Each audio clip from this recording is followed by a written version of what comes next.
I can never understand why people aren't amazed when I tell them that my dog barked at the house yesterday. I mean, he has been taking driving lessons for 2 years, sure, but reverse parking into a narrow space between two other cars is still pretty difficult. Now, if that story didn't make any sense to you, that will be for one of two reasons.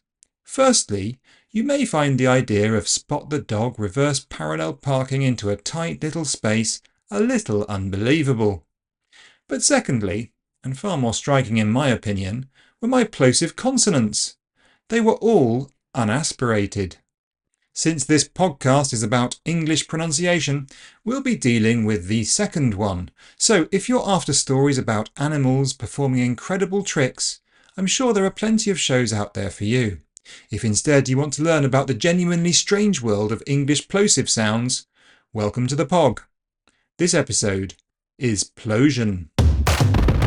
The English plosives p, t, k, b, d, g are, on the face of it, the simplest group of consonant sounds to learn. Firstly, their symbols all appear in the Roman alphabet, and the spellings are very loyal to the sounds. You're normally going to say b when you see the letter B, as a rule of thumb, of course. Okay, well, that one in thumb was silent, but you know what I mean. Pip, bob, tut, did, kick, gag. All of these words have very predictable spelling to sound relationships. But to be honest, over the years of teaching pronunciation, I've found that these plosives are probably the hardest to get absolutely right. And they also contain a huge amount of the DNA of any English accent. On the surface they are simple, but underneath all sorts of things are going on. Let's start with the basics.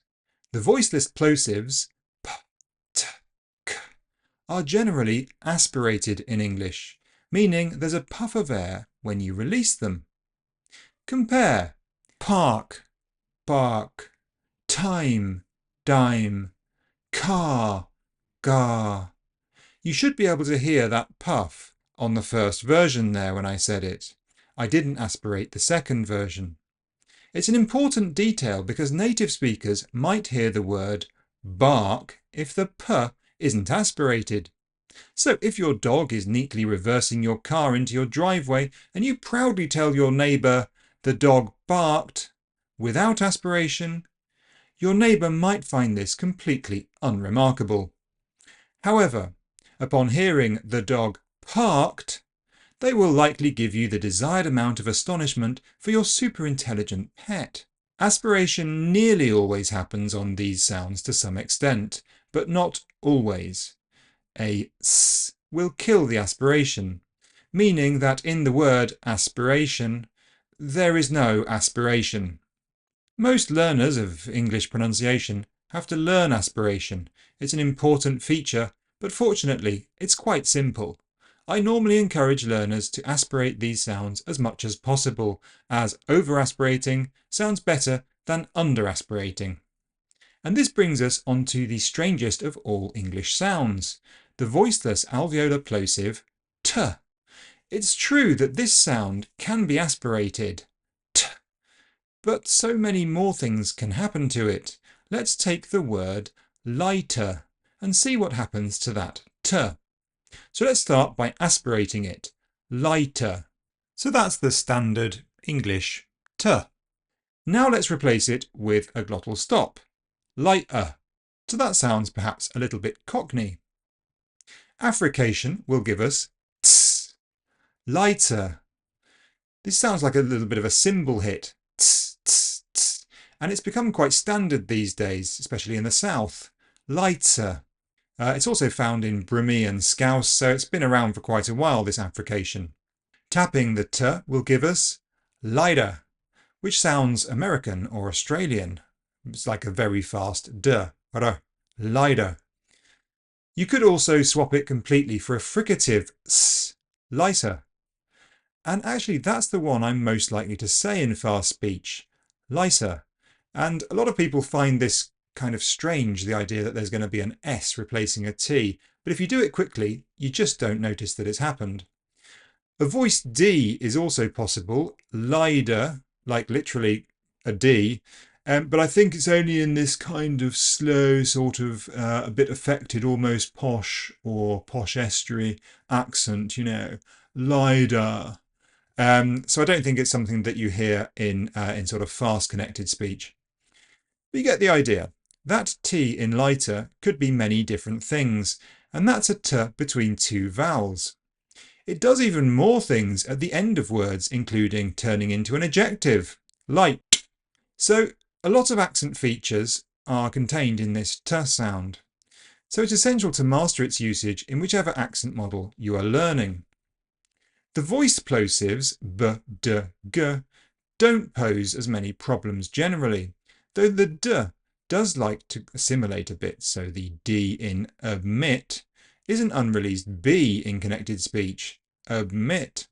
The D in ag group can become an unreleased G, so ag group.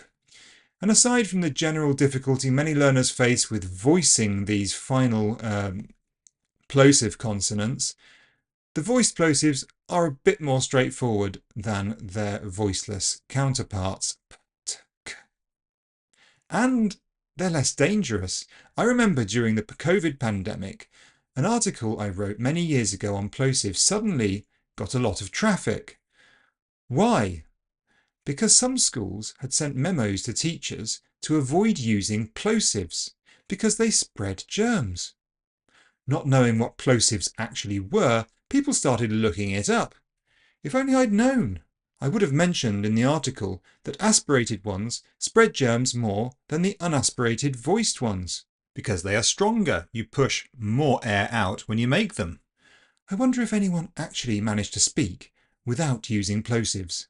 After all, the word COVID and pandemic both contain strongly aspirated sounds k and p. Question. This episode's question comes from several people who took part in an IPA colour word search. It's regarding the pronunciation of the colour and fruit orange. In the crossword, the last sound is given as palato-alveolar voiced fricative zh, the sound found in fusion, genre, and Asia. And this caused some confusion. It seems many people were expecting the voiced affricate j, as in jug, pigeon, and age. It's funny when you think about sounds in context like this. The Oxford English Dictionary gives both as an option. But when I say orange repeatedly, orange, orange, I realise I actually use neither of these sounds. I actually fully devoice the zh and use voiceless fricative sh, orange. But I don't tend to do this on other similar combinations such as arrange, grunge, and hinge. I seem to keep the voicing going more in those endings. So that gives us three options for the colour and fruit: orange, orange, and orange. And it's just another example of how what we expect to hear often isn't actually what we produce. If you have a question for the Pog, feel free to get in touch via the socials or by email joseph.hudson@pronunciationstudio.com. Thanks for listening.